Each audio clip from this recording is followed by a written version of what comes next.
ભાવનગર મહાનગરપાલિકાની ચૂંટણીમાં 49.47% જેટલું મતદાન થતા ભાજપ કોંગ્રેસ સહિતના પ્રમુખો દ્વારા ભાવેણાના કાર્યકર્તાઓ, મતદારો, તંત્ર, મીડિયા સહિતના પ્રત્યક્ષ અને પરોક્ષ ભૂમિકા નિભાવનાર તમામનો હૃદયપૂર્વક આભાર વ્યક્ત કર્યો હતો।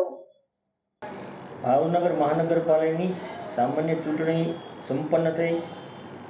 કાર્યકર્તાઓના ખંત, પાર્ટીની યોજના અને મતદારોના ઉત્સાહથી 49.50% જેવું મતદાન થયું છે।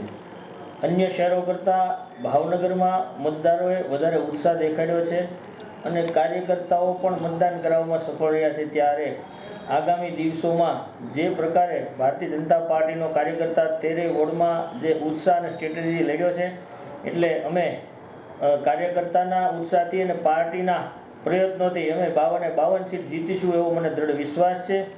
અને આગામી દિવસોમાં 5 વર્ષ માટે જે કાંઈ વિકાસના આયોજનો પેન્ડિંગ રહ્યા છે એને પૂર ઝડપે દબાવી અને નવી વિકાસની ક્ષિતિજો આંબશું। આ માટે ભાવનગરના સુજ્ઞ મતદારોનો, કાર્યકર્તાનો, તંત્રનો અને પ્રેસ મીડિયાનો તમામનો આ તબક્કે હું નમ્ર આભાર માનું છું અને ભવિષ્યમાં પણ આવો જ સહકાર મળશે એવી અપેક્ષા રાખું છું। અચ્છા, આગામી દિવસમાં શું પ્લાન હશે તમારો વિકાસને લક્ષ્ય?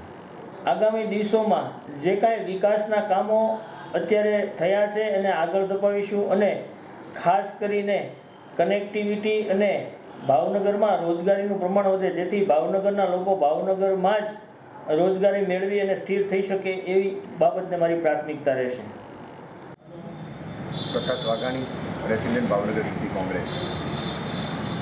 ગઈકાલે ભાવનગર કોર્પોરેશનની ચૂંટણીમાં ભાવનગર મતદારોએ ખૂબ સારું મતદાન કર્યું છે।